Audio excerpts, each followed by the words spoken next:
And welcome. चलिए एक story के माध्यम से आज हम इंग्लिश बोलना और पढ़ना सीखते हैं। So let's start with me. The story of horse, घोड़े की कहानी। Creation of God, creation of horse, घोड़े का निर्माण। क्रिएशन इट मीन्स निर्माण। After creating the universe God made horse.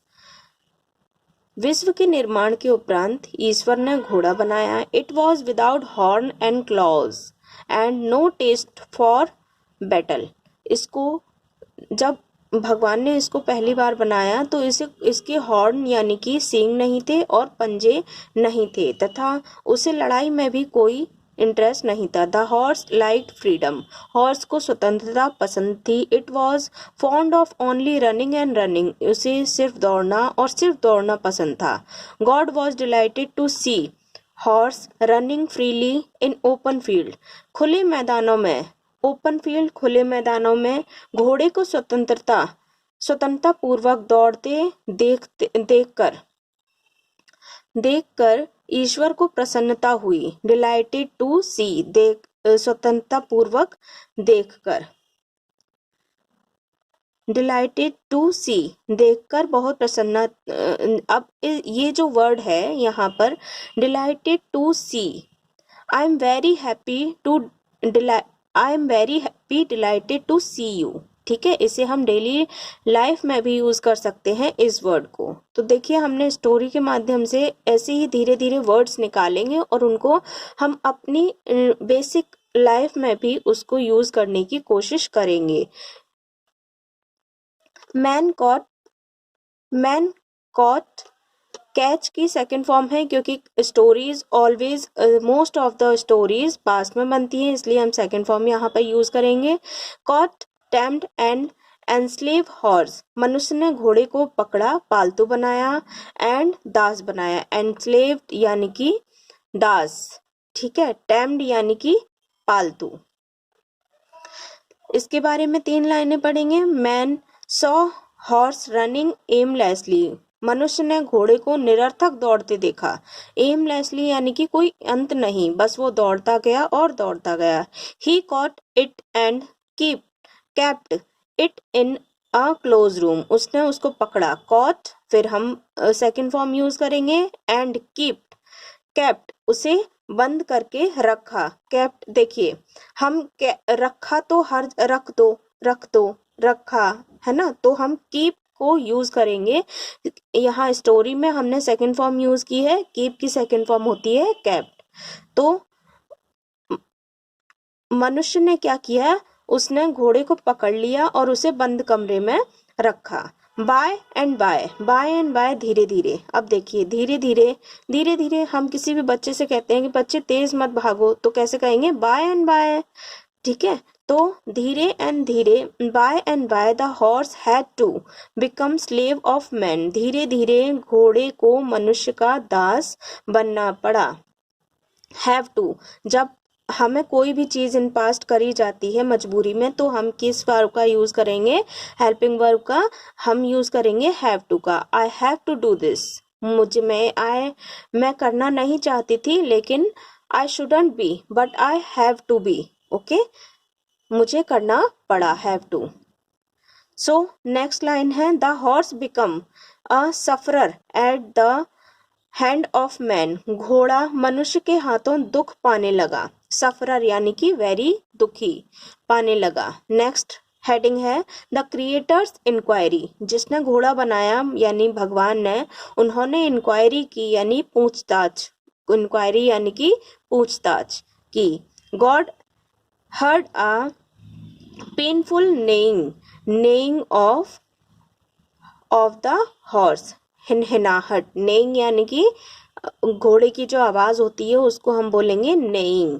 God heard a painful neighing of horse, ईश्वर ने घोड़े की दुख भरी हिनहिनाहट सुनी। ही आस्क्ड डेथ, क्योंकि जब भगवान ने किसी को बनाया है तो उसकी मृत्यु के बाद ही वो खत्म हो सकता है, तो भगवान ने किससे पूछा, डेथ से पूछा। वेयर द हॉर्स वॉज, उन्होंने मृत्यु से पूछा घोड़ा कहाँ है। Death told God to search the horse in the house of man, मृत्यु ने ईश्वर को बताया कि घोड़े को मनुष्य के घर में खोजा जाए।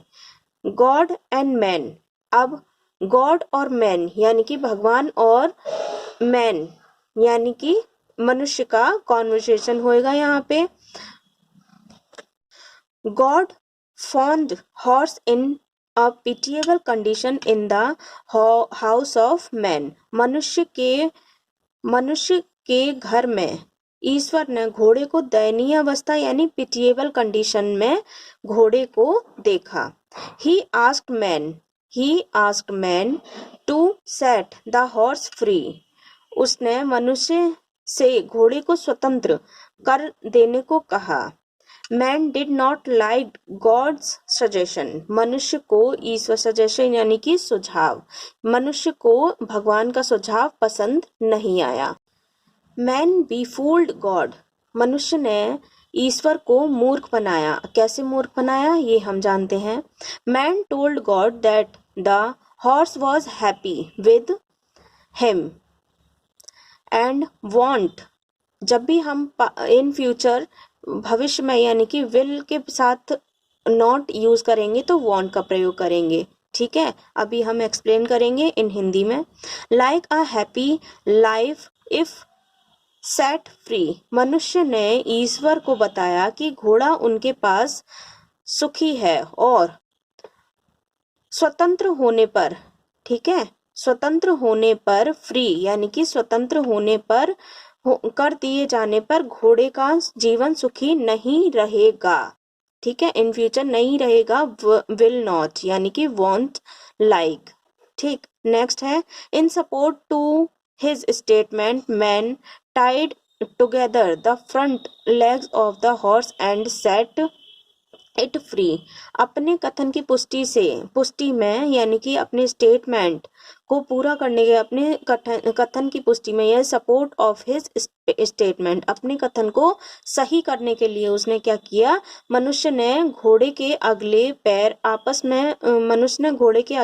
आपस में बांध दिए और उसे स्वतंत्र कर दिया। Thus tied the horse could only hope about the field to run in the normal way, इस प्रकार बंधा हुआ घोड़ा, ठीक है, इस प्रकार बंधा हुआ घोड़ा केवल फुदकता यानी कि नॉर्मल वे में वो सिर्फ फुदकता रहा तथा साधारण रूप में दौड़ने में असफल रहा। जैसा भगवान ने बनाया था वैसा नहीं, आगे के पैर बंद गए तो फिर उसने क्या किया, सिर्फ वो फुदकने वाला किया। तो God was in the high heaven, तो भगवान तो ऊपर रहते हैं तो ईश्वर ऊंचे स्वर्ग में थे। God was in the high heaven, ऊंचे स्वर्ग में थे।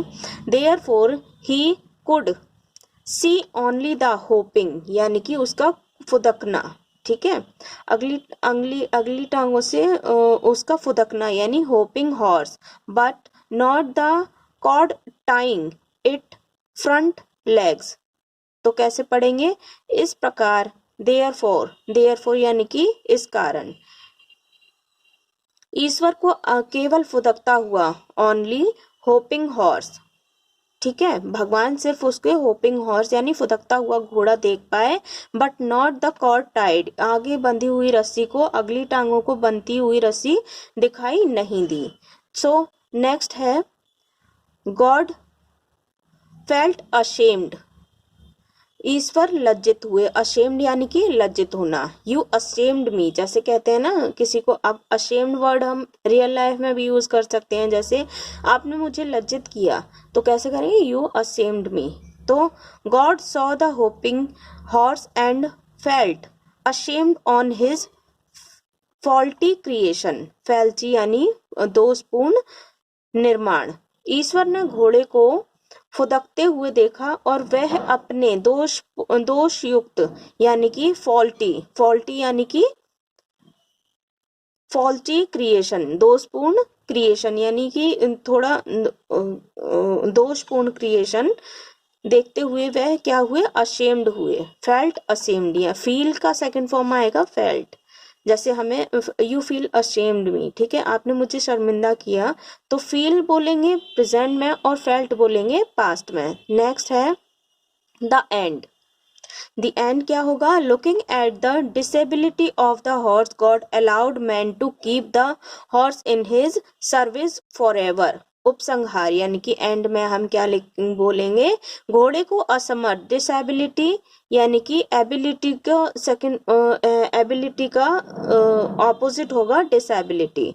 असमर्थ देखकर, to see the horse God allowed, ईश्वर ने मनुष्य को अनुमति दे दी to keep the horse in service for ever, हमें सदा के लिए सेवा में रख लेने के लिए अनुमति दे दी। So thanks for watching. If you have any doubt in this conversation, मतलब ये जो मैंने पढ़ाया है, अगर आप में कोई भी परेशानी हो, कुछ भी लाइन नहीं समझ में आई है, तो प्लीज़ मुझे कमेंट सेक्शन में ज़रूर, मुझे अगर कुछ भी कमी रह गई हो या कुछ भी इसमें मिस्टेक हो, वैसे इसमें मिस्टेक है नहीं, ठीक है, तो आप मुझे ज़रूर कमेंट सेक्शन में थम्स अप कीजिएगा या फिर कुछ भी लिख दीजिएगा, जो भी आपकी क्वेरीज हो, ठीक है। So thanks for watching and don't forget to like, share and subscribe to this channel. Thank you so much.